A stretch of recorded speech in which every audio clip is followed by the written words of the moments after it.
Actuellement, je suis beaucoup en recherche d'un rythme sur mes différents réseaux, de voir à peu près quand je publie, à quel moment, qu'est-ce que je publie, quel format, etc. etc. Parce que, vous le savez peut-être ou pas, je commence à être sur un certain nombre de réseaux. Je suis sur Instagram, je suis sur Twitter, sur Twitch, sur YouTube, aussi sur Utip maintenant.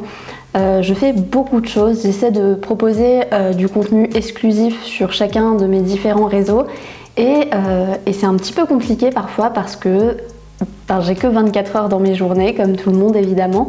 Donc j'essaye de trouver un petit peu comment je peux faire pour proposer des choses intéressantes, des choses divertissantes, des choses enrichissantes aussi, parfois j'espère, sur du coup les différents réseaux, sur du coup les différents formats que je vous propose, etc., etc. En ce moment, ce que je suis en train de voir, c'est quel rythme je peux prendre sur YouTube, puisque ma ligne éditoriale sur YouTube ces derniers temps était un petit peu brouillonne. J'ai l'impression que je savais pas du tout où j'allais, où je proposais un petit peu des vidéos pour proposer des vidéos sans vraiment savoir où je vais. Et j'ai décidé du coup de me pencher un petit peu sur la question, de voir ce que j'allais proposer à l'avenir, dans quel ordre, etc., etc. Aussi parce que faut bien que je me rende à l'évidence, concrètement, avec tout ce que je fais un petit peu partout, entre ma boutique, entre les réseaux, enfin vraiment tout ce que je fais un petit peu partout, c'est impossible, c'est humainement impossible de vous proposer des vidéos théoriques toutes les semaines. J'ai clairement pas le temps de faire les scripts, voilà, tout ça. Et du coup, je me suis demandé qu'est-ce que j'allais faire parce que je dois admettre que j'aime bien quand même ce petit rythme que j'ai commencé à prendre ici, de vous proposer une vidéo par semaine. Il y a quelques mois, quand j'ai commencé YouTube, j'avais déjà pour ambition de faire des bilans culturels assez régulièrement, une fois par mois en fait, c'était l'idée. Alors j'ai clairement pas toujours réussi, mais dans les premiers temps, en tout cas, c'était le cas. Après, bien évidemment, la dépression, tout ça a fait que j'avais une capacité de concentration qui était assez mauvaise et ce qui faisait que j'arrivais pas nécessairement non plus à consulter autant que je l'aurais voulu des éléments culturels, que ce soit des livres, que ce soit des séries, que ce soit même des chaînes YouTube, des chaînes Twitch, des blogs, tout ce que vous voulez. Mais ça commence à revenir, j'ai beaucoup lu ces derniers temps et je savais pas trop comment revenir avec ça, je savais pas trop comment revenir avec ces bilans culturels et du coup j'ai décidé qu'aujourd'hui j'allais faire un point sur les différents éléments que j'ai aimés ces derniers mois.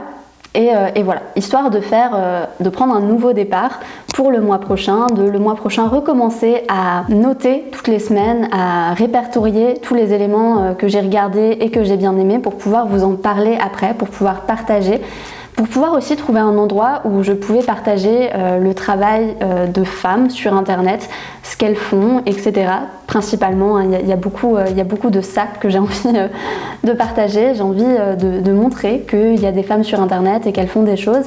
Et je me dis que ça pourra aussi être dans ces vidéos le moment de vous en parler. Du coup, je me suis dit qu'aujourd'hui, j'allais essayer de faire table rase du passé, vous parler des dernières choses que j'ai consultées ces derniers mois, des choses que j'ai appréciées. Alors, il n'y aura clairement pas tout. Concrètement, il y aura principalement des livres, des choses comme ça, parce que comme j'ai pas pris le temps de répertorier, finalement, c'est ce qui reste, puisque c'est des objets, puisque c'est des choses que j'ai. C'est matériel en fait, et du coup, il n'y a pas besoin de le répertorier pour s'en souvenir. Voilà, du coup je vais vous présenter aujourd'hui les derniers livres que j'ai lus. Je vais sans doute vous parler de quelques autres éléments, mais il n'y aura pas grand chose d'autre. Et comme ça, à partir du mois prochain, je pourrai de nouveau, tous les mois, vous présenter un petit peu ce qui m'a fait du bien au cours du mois, ce qui m'a intéressé, ce qui m'a appris des choses. Voilà. Du coup, pour revenir un petit peu à ce que je disais par rapport à ma nouvelle ligne éditoriale, entre gros guillemets, bien évidemment, dans les nouveaux formats qui sont pas si neufs que ça, parce que c'est des choses que j'ai déjà proposées à l'avenir, sauf que je vais essayer d'organiser tout ça dans ce nouveau programme, en fait, tout simplement. Je vais vous en parler très rapidement. J'ai décidé du coup de proposer tous les mois ce bilan culturel, une vidéo théorique aussi minimum par mois, une vidéo théorique construite sur un sujet pour lequel je fais des recherches, etc. Vous proposer également un studio vlog ou une vidéo créative selon le mood du mois aussi chaque mois, parce que même si je sais que vous les aimez beaucoup moins, moi j'adore faire des vidéos où je partage ma création, et puis ça fait partie de mon travail aussi évidemment, avec ma boutique, avec mon compte Instagram où je partage énormément de contenu graphique, tout ça. Donc il y aura ça aussi une fois par mois. J'ai aussi décidé de garder un format un petit peu plus spontané, un format où je sais pas, pendant une vidéo de 10 minutes, un quart d'heure, je vous parlerai de ce qui me passe par la tête, et puis de manière plus épisodique, il pourra éventuellement avoir d'autres formats. Toujours est-il que voilà, je me suis décidée à me faire un rythme comme ça de vidéos, bilan culturel, vidéo théorique, puis studio vlog, puis une vidéo plus spontanée, pour savoir moi aussi où j'en suis, et pour avoir un petit peu moins de charge mentale, je dirais, par rapport à ça, même si j'aime pas des masses ce terme, avoir moins à réfléchir à chaque fois à ce que j'allais faire. Voilà, c'est fini pour ce petit point pratico-pratique sur la suite des événements ici. Je ressens vachement le besoin de vous expliquer ce que je fais. Je sais pas trop pourquoi, je sais pas trop d'où ça vient, mais voilà. Du coup, après ces longues semaines, à plus réussir à consulter grand-chose, à plus réussir à lire grand-chose, parce que j'adore la lecture et je lis beaucoup de théories, et du coup, j'ai l'impression, en tout cas, ma manière de percevoir ma concentration se fait beaucoup par ce que je lis, ou par le fait tout simplement que je lise ou non, que ce soit des livres physiques ou que ce soit des articles sur internet ou tout ça. Mais ça se fait, je perçois les choses beaucoup par ça, parce que pour moi, regarder beaucoup de choses, ça veut pas dire grand chose, parce que parfois je regarde beaucoup de choses mais j'en retiens rien. J'en retiens rien, je le fais juste par divertissement, pour avoir quelque chose en fond. Et il y a d'autres moments où c'est pas le cas, hein, où je suis beaucoup plus intéressée. Et voilà. Donc je vais principalement vous parler de livres, comme je l'ai déjà dit, je crois. Et voilà. Putain, c'est compliqué aujourd'hui, c'est compliqué. En fait, je me suis dit que j'allais me motiver à faire cette vidéo parce que j'ai un live dans 1 heure, et que je me suis dit vas-y, il faut le faire, il faut le faire. Et c'est peut-être triste un peu de se forcer comme ça, mais en fait, c'est tellement satisfaisant une fois qu'on l'a fait que je me dis que voilà. Puis j'aurais plus le temps après, je commence à avoir vraiment un planning un peu, pas un planning de ministre bien évidemment, et c'est un planning que je m'impose moi-même, donc forcément je peux bouger les choses un petit peu à ma guise de toute façon, mais je commence à me poser beaucoup d'obligations et tout ça, et donc je peux plus procrastiner. C'est pas je peux plus en réalité, c'est je veux plus procrastiner pendant 3 heures. Je filme cette vidéo, je vois ce que ça donne, et on progressera. Si c'est pas bien, on progressera dans les prochaines, et puis c'est tout. Du coup, j'ai un petit peu commencé ma replongée dans la lecture, et c'est vrai que j'ai pas mal lu, j'ai lu pas mal de choses vraiment ces derniers temps. J'ai un peu replongé ma lecture du coup avec Pauline Armange. Moi, les hommes, je les déteste. Alors c'est une lecture qui était divertissante, je dirais, et qui était motivante. Voilà, je pense que c'est ce que j'avais besoin au moment où je l'ai lu.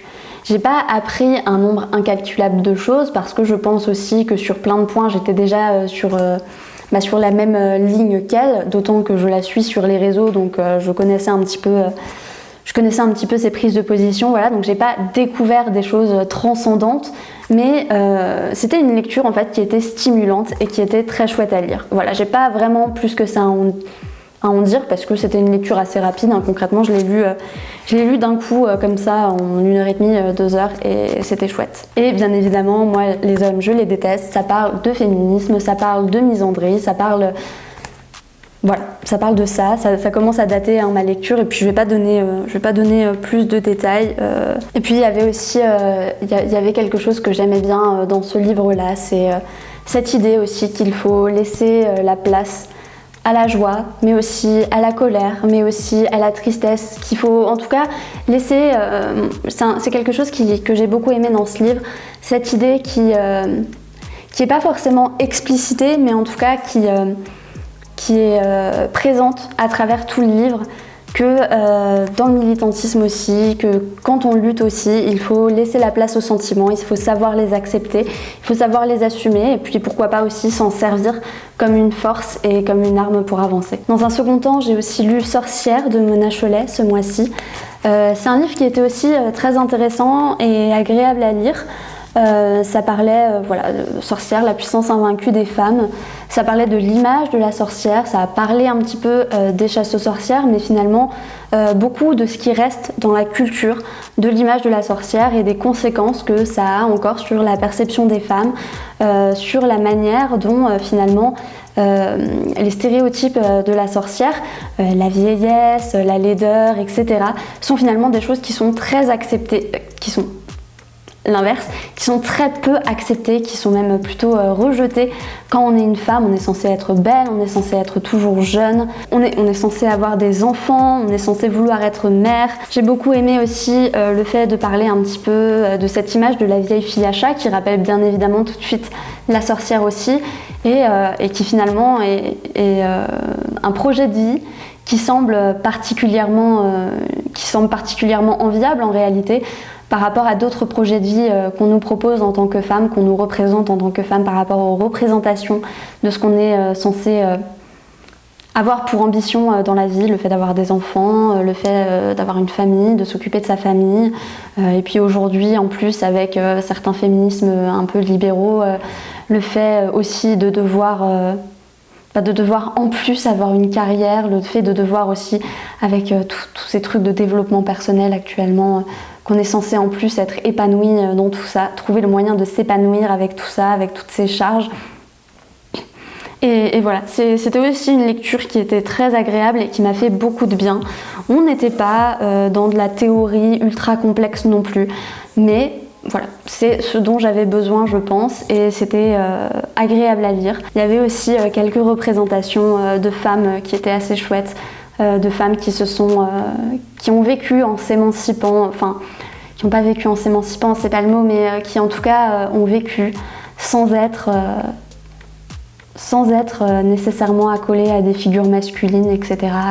Et c'était chouette, ça faisait du bien. Pour rester dans le féminisme, parce que en règle générale, je lis toujours un livre écrit par une femme ou sur le féminisme et parallèlement un autre livre qui peut aussi être écrit par des femmes parfois, mais sur un autre sujet que le féminisme. Souvent ça va être le design, mais ça peut être plein d'autres choses. Ça peut être la violence, ça peut être la police, ça peut être le colonialisme, ça peut être vraiment plein de choses, mais des choses qui ne sont pas directement avec plutôt une énergie féministe.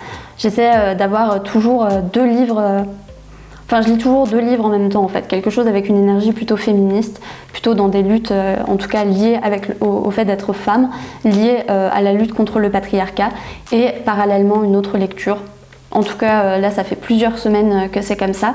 Et du coup, j'ai enchaîné avec Silvia Federici, une guerre mondiale contre les femmes, des chasses aux sorcières au féminicide. C'était une lecture assez intéressante, mais il y a quelques points. En fait, j'ai pas très envie d'en parler tout de suite, parce que je l'ai lu hier. Je suis franchement pas sûre que j'en reparlerai dans un bilan culturel, je pense pas, mais peut-être via d'autres formats, notamment sur Twitch ou voilà.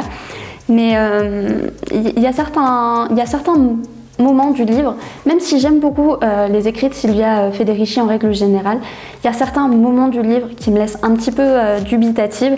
Je sais pas trop encore quoi en penser. En tout cas, ce qui est sûr, c'est qu'on nous parle de la chasse aux sorcières, on nous parle de la peur des femmes, de la terreur. On nous parle de la manière dont la peur a été inscrite dans les constructions féminines, dans la peur des hommes.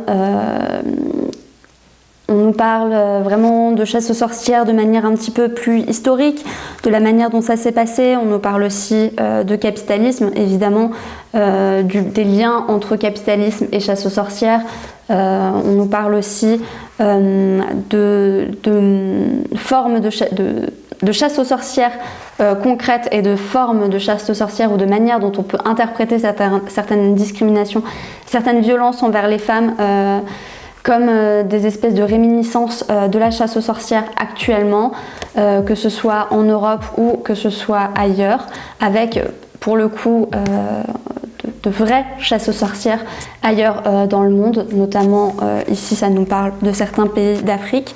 Voilà, c'est intéressant, mais voilà, je suis un peu dubitative. Je pense que j'ai besoin de lire d'autres choses sur la question avant d'en parler réellement. Peut-être que ça viendra, peut-être pas, ça dépendra, je pense, de mes envies et des livres sur lesquels je tombe à l'avenir. toujours est-il que voilà, j'ai pas tellement envie d'en dire plus sur ce livre-là. En tout cas, j'ai été vraiment, je pense, moins convaincue par celui-ci que par d'autres lectures que j'ai eues de Silvia Federici, dont celle dont je vous parle actuellement sur Twitch. Il y a vraiment beaucoup de livres autour de moi là, je sais plus où donner de la tête. Quand j'ai commencé sur Twitch, j'avais vraiment cette idée de faire des live lectures. Ensuite, à force de m'essayer un petit peu à l'exercice d'être en live et de parler avec vous directement, peut-être pas avec les mêmes personnes qui sont là, toujours est-il que si ça vous intéresse, ma chaîne Twitch sera bien évidemment dans la description, donc je vous laisse aller les voir si vous en avez envie. À la base, je m'étais vraiment lancée dans l'idée que j'allais faire vraiment plusieurs semaines, voire plusieurs mois d'exploration de la thématique de la violence, avec comme fil rouge Comment la non-violence protège l'État de Peter Gelderloh. Du coup, j'en ai relu pas mal de morceaux ces derniers temps. J'ai arrêté parce que, en fait, ça m'a un petit peu ennuyée de ne parler que de violence et j'ai eu envie de lire d'autres choses, de voir d'autres choses, de parler d'autres choses et je pense qu'il faut que j'arrête de vouloir me lancer dans des grands thèmes, dans des grandes choses comme ça parce qu'en fait je me lasse trop vite. Je suis pas quelqu'un de patient, je suis pas quelqu'un qui a beaucoup d'endurance ou quoi que ce soit. Je suis très curieuse et j'ai envie d'aller toujours voir un petit peu partout. Du coup ça m'a saoulée mais après c'est des thèmes qui vont revenir hein, évidemment parce que c'est des thèmes qui m'intéressent.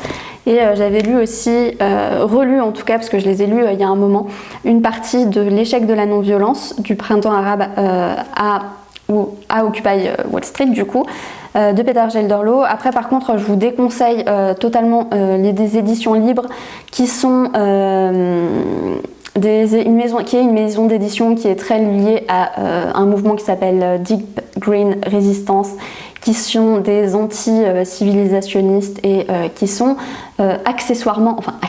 qui sont en plus de ça particulièrement transphobes et putophobes. Voilà, donc pas des gens très recommandables. Moi quand j'ai acheté ces livres c'était en 2019 je pense, 2018-2019 et voilà, je savais malheureusement pas à l'époque. Toujours est-il que je vous mets aussi dans la barre de description un lien vers comment la non-violence protège l'État, un lien vers un endroit où vous pourrez le trouver, une traduction totalement libre et gratuite, voilà. Ce sera beaucoup mieux qu'acheter à ces éditions-là. J'avais à ce moment-là aussi pour objectif de vous parler de Pour une critique de la violence de Walter Benjamin et Se défendre de Elsa Dorlin, dont j'ai commencé à lire certains extraits de mon côté. J'en ai pas parlé sur Twitch, mais j'ai commencé à en lire des extraits de mon côté. Je les lirai sans doute à l'avenir, je les ai pas finis, je les ai mis un petit peu de côté parce qu'il y avait d'autres choses qui m'intéressaient un petit peu plus et que j'en avais marre de lire sur la violence. Mais voilà, ça va revenir, ils sont dans un coin, hein. De toute façon je pense que je les lirai incessamment sous peu. J'ai aussi lu du coup en lien avec le design technique et design graphique, qui est un ouvrage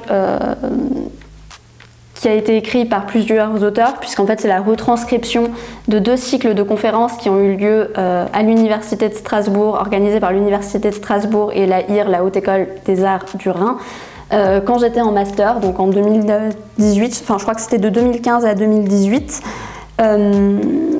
C'était intéressant, ça parlait de technique, de graphisme. D'ailleurs, j'en ai lu un texte avec vous sur Twitch, un texte de Pierre-Damien Huyghe qui s'appelait « La technique est-elle sédimentaire ?» C'était une lecture très intéressante. J'ai pas de rediff à vous proposer, tout simplement parce que pour l'instant c'est encore un petit peu compliqué tout ça. J'ai un petit peu encore du mal à gérer exactement comment je vais m'organiser. Mais je pense que je vais créer une deuxième chaîne YouTube où je mettrai toutes les rediffs de mes lives sur Twitch.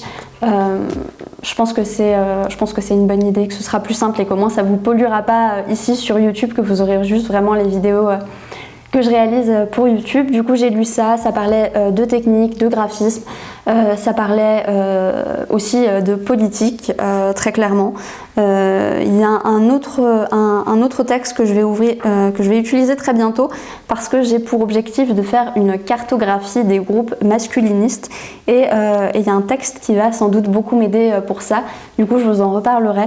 Mais voilà, ça va parler de technique, de savoir, de la manière dont la technique, le savoir a un impact sur nos manières de créer, sur nos manières de faire du design en fait, tout simplement. Et c'était assez intéressant, mais je suis pas sûre que si vous vous intéressez pas particulièrement au design, ce sera un livre qui vous parlera particulièrement.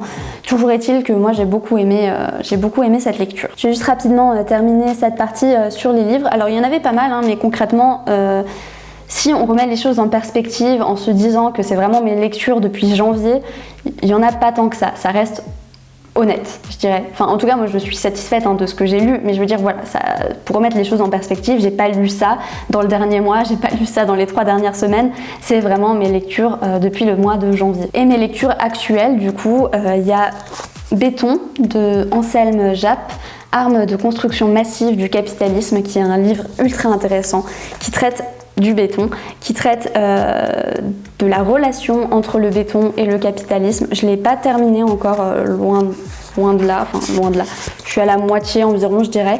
J'en ai aussi parlé avec vous, pour le coup, il y a une rediffusion sur la chaîne. Je lis un texte de ce livre justement qui traite du Corbusier, qui traite du fascisme du Corbusier et qui nous donne aussi des indications sur la manière dont finalement, même si on sépare l'homme de l'architecte, l'homme, le Corbusier est fasciste et l'architecte, le Corbusier est fasciste. Je vous invite à aller voir la rediffusion si jamais ça vous intéresse. Bon, c'est très long, ça dure 3 heures. On s'est beaucoup étalé sur la question. Je me suis un peu laissée emmerder aussi par des gens dans le chat. Enfin voilà, je débute sur Twitch, donc c'est comme ça. Mais c'est une lecture qui est vraiment très intéressante et je dois avouer que moi personnellement, je me suis vachement laissée séduire par l'aspect du livre. Je sais pas si vous entendrez, probablement que ça va être très désagréable même avec le micro. Mais voilà, le livre a une texture qui rappelle un chouïa le béton. Il est gris comme le béton. Ici, on a une image d'un pont de Gênes qui était en béton et qui s'est effondré et qui a été un des premiers édifices en béton armé qui a montré que la longévité du béton était finalement pas aussi longue qu'on le croyait, que le béton écologiquement c'est pas terrible parce que ça demande énormément de sable et que en fait on va finir par manquer de sable tellement on utilise de béton. Voilà, c'est vraiment une critique du béton, une critique du capitalisme puisque clairement les deux sont liés. Et puis très récemment, hier soir, j'ai commencé Moi-ci Afrofemme. Donc ça, je vous en parlerai dans mon prochain bilan culturel. C'est un livre que j'avais dans ma longue liste de livres à lire et dans lequel j'ai eu envie de me plonger récemment. Voilà. Donc je vous en parlerai probablement dans le prochain bilan culturel. J'en ai fini avec les livres, mais j'ai pas lu uniquement des livres ce mois-ci. J'ai également lu Inadapté, une folle histoire de l'antipsychiatrie, qui est un fanzine qui a été réalisé par Frix, qui est une personne qui fait des illustrations, qui fait de la BD sur internet, qui parle de psychiatrie, qui parle de folie, mais pas que. Et voilà, c'était très intéressant, ça parlait justement d'antipsychiatrie. Et c'était une lecture en fait vraiment très sympa. J'étais un peu, je suis restée sur ma faim dans la mesure où en fait j'avais envie d'en lire plus et j'avais pas uniquement envie d'en lire plus sur l'antipsychiatrie, j'avais envie d'en lire plus de la manière où ce fanzine est écrit, de la manière dont ce fanzine est présenté, etc. Voilà, en fait c'est juste que j'ai beaucoup apprécié et que donc quand on apprécie quelque chose on a toujours envie que ce soit plus long, mais sinon j'étais vraiment très satisfaite du coup d'avoir acheté ce fanzine. Je vous mettrai son Utip dans la barre de description, il y en a encore, donc si ça vous intéresse, si vous voulez vous aussi l'acheter, vous le procurez. Il est très beau en plus, voilà. C'était intéressant, beau, pertinent et voilà. Et puis à côté de ça, j'ai lu aussi, en partie, je l'ai commencé en tout cas, un magazine qui s'appelle Colère, le magazine deuxième page qui s'appelle Colère, qui est du coup le numéro 1 qui est sorti en 2020. Pour la petite histoire, j'avais participé au crowdfunding, je dois le dire très mal, sur Ulule je crois. J'avais participé, sauf que quand j'ai déménagé, puisque j'ai relativement récemment déménagé de Marseille à l'Alsace, Quand j'ai déménagé, j'ai oublié de changer mon adresse sur la campagne, ce qui fait que mon exemplaire est arrivé dans mon adresse à Marseille. Bien malheureusement pour moi, mais j'étais tellement dégoûtée que je me suis dit bon tant pis, j'en achète un autre. Du coup j'en ai acheté un autre et du coup j'ai dû être très patiente pour le recevoir. Pour moi qui ne suis pas patiente, c'était assez difficile, mais ça parle de la colère et franchement je regrette pas une seconde de l'avoir acheté. On a plein d'illustratrices que j'aime beaucoup, on a plein de... pour la plupart en fait je les connaissais déjà d'Instagram et tout ça. Il y a plein d'illustratrices qui ont fait des choses magnifiques, même la couverture est magnifique. On a tout un tas d'autrices, de journalistes, de personnes que je suivais aussi pour une partie d'entre elles sur les réseaux qui ont participé et qui ont écrit des articles et ouais, c'était vraiment très intéressant. C'était vraiment... Je ne l'ai pas fini encore, hein, donc je pense que la suite sera aussi très très intéressante et puis avec des illustrations qui sont vraiment très très belles. C'est vraiment un objet que je suis très très contente d'avoir. Voilà. Et là je pense qu'on a fini avec la lecture. J'ai aussi lu des articles sur internet et des choses comme ça, mais j'ai rien comme j'ai pas pris le temps de répertorier spécifiquement les choses, j'ai rien qui m'a marqué plus que ça et dont j'ai particulièrement envie de vous parler. Évidemment, j'ai pas fait que lire pendant ces 3 à 4 derniers mois, heureusement d'ailleurs. J'ai aussi beaucoup, trop sans doute, traîné sur Twitch parce que c'est une plateforme que je découvre. J'y allais très peu avant, je regardais les émissions déjà de certaines personnes, etc. Je regarde très peu de jeux vidéo pour être honnête, ça m'arrive mais franchement c'est relativement rare. Ça va m'arriver quand concrètement il n'y a rien d'autre. Voilà, et que j'ai juste envie de me poser devant un live. Mais voilà, du coup j'ai beaucoup regardé de personnes sur Twitch. Donc je vais pas présenter particulièrement les personnes. Toujours est-il que je vous mettrai sans doute quelques chaînes Twitch dans la barre de description, puisque voilà, moi j'ai commencé principalement à regarder les lives de Maudie, que je vous conseille vraiment beaucoup, qui fait des lectures sur la sociologie, qui fait aussi du jeu vidéo, qui a aussi une chaîne YouTube où elle a fait notamment une vidéo sur les mèmes et en quoi c'est politique. Elle est en train de travailler sur une vidéo qui devrait, je crois, bientôt sortir sur la télé-réalité. Enfin, c'est quelqu'un dont voilà, j'aime beaucoup le travail. J'en reparlerai sûrement dans des prochains bilans culturels. Comme celui-là, c'est vraiment le moment de faire le point. Je vais pas faire non plus des descriptions ultra détaillées. Toujours est-il que je vous conseille vraiment la chaîne de Maudie sur Twitch, même si il y a fort à parier que vous la connaissiez déjà si vous me connaissez moi très concrètement, mais sait-on jamais, si vous avez raté ça, si vous n'en avez pas entendu parler d'une manière ou d'une autre, je serais ravie si ça vous amenait à la découvrir. Pour donner aussi quelques noms en vrac, j'ai pas mal regardé les lives de l'Anti-Stream qui stream presque tous les jours aux alentours de 16h30 si je dis pas de bêtises, et qui va parler d'actualité plutôt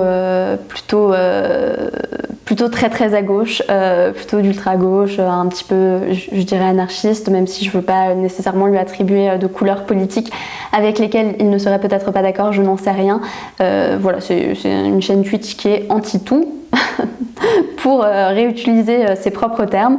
J'ai aussi regardé beaucoup les lives de Bibi Glass qui fait de la sculpture de la sculpture de verre. Je pense que c'est de la sculpture, du moulage de verre, en tout cas qui travaille le verre, voilà, ça va être plus simple, qui travaille le verre, le verre associé à d'autres matériaux aussi, et c'est vraiment très chouette à regarder. J'ai aussi regardé pas mal les quelques lives qu'il y a eu sur la chaîne Cybertopia, qui est une chaîne de meufs plutôt anarchistes, voilà, qui vont parler de tout un tas de choses, faire du jeu vidéo aussi, etc. Il y a pas c'est pas une chaîne qui a un thème particulier, c'est une chaîne qui rassemble plusieurs femmes qui sont plutôt tendance anarchiste et qui streament. J'ai été un peu sur cette chaîne-là et voilà, je vais m'arrêter là. En réalité, j'ai regardé plein d'autres choses, mais voilà, on peut pas tout dire dans une vidéo et de toute façon, je vais me servir de ces bilans culturels pour vous parler un peu plus de tout ça à l'avenir aussi. Autre chose dont j'aimerais parler, c'est le numéro 89 du podcast La Poudre, dont l'invité était Gwenola Ricordo, qui traitait du coup de la prison. C'était franchement intéressant et d'ailleurs je vous invite fortement à aller écouter ce podcast. Je le mettrai dans cette description qui va être une description avec tout un tas de liens dans tous les sens, ça va être le bordel. Je tâcherai d'être un petit peu plus concise et d'être un peu plus ordonnée je pense dans les bilans culturels. Mais voilà, comme là je voulais faire le point, comme là je voulais repartir à zéro, forcément c'est un petit peu le bazar. Voilà. Ouais, je vous invite du coup à aller écouter ce podcast qui traite de la prison, qui traite de lutte anticarcérale avec du coup Gwenola Ricordo et qui était très intéressant, mais je ne vais pas vous en parler plus maintenant, tout simplement parce que j'ai dans ma bibliothèque la lecture Pour elles toutes, Femmes contre la prison de Gwenola Ricordo qui m'attend sagement, que je prenne le temps de le lire et je pense que ce sera une de mes très prochaines lectures, probablement après la lecture de Afrofemme. Je pense que c'est celui-ci qui va suivre et je pense qu'à cette occasion, je vous en reparlerai d'une manière ou d'une autre, j'en suis assez persuadée. J'ai aussi regardé quelques films, notamment le film Nocturne qui m'a un petit peu marqué. En gros, c'était deux jumelles pianistes qui se battent pour la gloire. Et l'une d'elles avec l'aide du diable apparemment. Voilà. J'ai une sale tendance à regarder des drames et à m'étonner à la fin parce qu'il n'y a pas un happy end, mais voilà. Ce qui est assez logique. J'ai regardé quelques autres films, mais les autres films m'ont pas particulièrement marqué, donc j'avais pas particulièrement envie de vous en parler. J'ai regardé aussi des séries, j'ai regardé la saison 4 de The Bold Type, qui est une série avec des meufs qui travaillent dans un magazine de mode et qui essayent de faire rentrer un petit peu des idées féministes, des idées qui vont dans le sens des luttes LGBTQIA+, etc. Et c'était intéressant, c'est une série un petit peu feel good, voilà, c'est vraiment une série juste chouette à regarder je trouve. J'ai aussi re-regardé, j'ai pas fini clairement pas, j'en suis genre à la saison 3, la série Charmed, mais ça voilà je pense que vous la connaissez toutes et tous et ça c'est juste une série qui était sympa à regarder. Et pour finir, j'ai regardé, pas plus tard, je l'ai fini hier, pas plus tard que ce week-end, je l'ai fini en 2 jours, j'ai regardé la série Moi Christiane F sur Amazon Prime qui est sortie le 9, donc il y a 3 jours. Ouais, ça a été assez rapide. Et franchement, je suis assez... C'est même pas que je suis mitigée, c'est que je peux pas nier que d'un point de vue en étant spectatrice, c'est une bonne série. Dans le sens où elle est agréable à regarder, elle est chouette à regarder, on passe un bon moment entre guillemets, mais en même temps, je peux pas m'empêcher de me dire qu'en fait je suis pas censée passer un bon moment devant cette histoire. Parce que je sais pas si vous connaissez cette histoire, moi Christiane F, 13 ans, droguée, prostituée, qui est un livre qui est sorti, si je dis pas de bêtises, dans les années 90, qui parle justement d'une jeune fille qui prenait de l'héro et qui s'est prostituée pour payer son héros. C'est une histoire qui se passe à Berlin. Ça m'a donné très envie de retourner à Berlin d'ailleurs, de regarder cette série, mais bon en ce moment c'est pas possible. Et ouais, je suis pas dubitative, je suis un peu énervée contre cette série parce que certes, elle est agréable à regarder, mais en fait je pense qu'elle devrait pas l'être autant. En fait, on a vraiment l'impression que l'histoire de base est tellement sale que les personnes qui l'ont retranscrit en série ont eu peur d'y toucher. Et du coup, on a l'impression de vraiment voir tout à travers un filtre euphémisant, sauf que c'est une série qui parle d'héroïne en fait. C'est une série qui parle d'une drogue qui est méga dangereuse, une drogue dont on parle plus en plus actuellement. On parle assez peu des ravages, je dirais depuis une bonne décennie, on parle plus beaucoup des ravages de l'héroïne. Et du coup, moi j'ai un peu peur des conséquences que pourrait avoir une telle série qui a tendance à glamouriser un petit peu cette histoire, à en tout cas nous la traduire via un filtre euphémisant. Et ouais.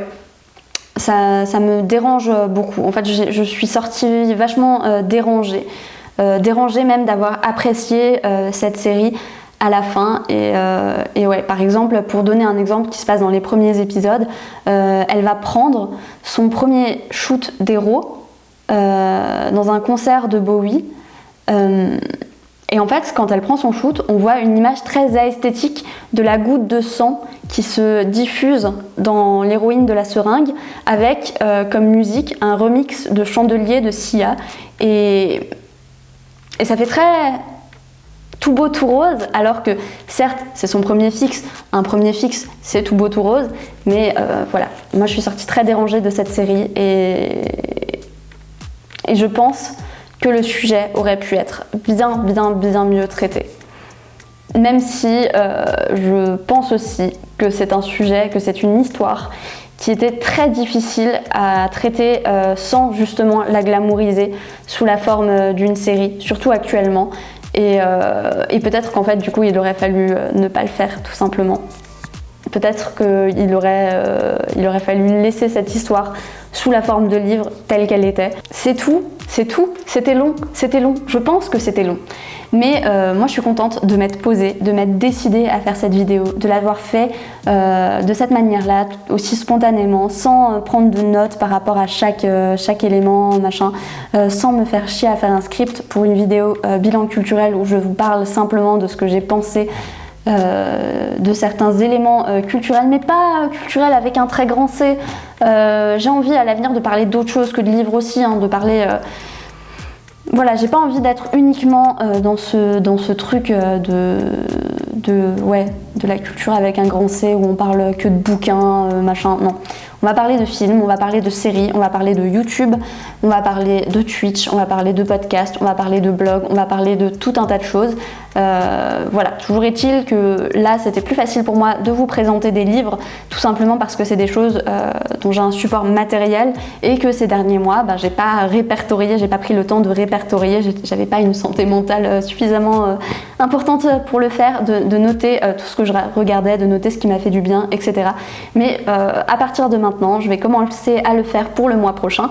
Et comme on est déjà le 12, probablement que le bilan culturel du mois prochain sera un petit peu plus court que celui-là. En tout cas, c'est ce que j'espère. Je vais vous laisser là-dessus. Comme d'habitude, si ça vous intéresse, n'hésitez surtout pas à aller regarder mes autres réseaux. Il y a ma boutique qui est dans la barre de description, il y a mon Twitch, mon Twitter, mon Instagram, mon Utip, tout ça. Voilà, et je vais vous laisser là-dessus et à bientôt.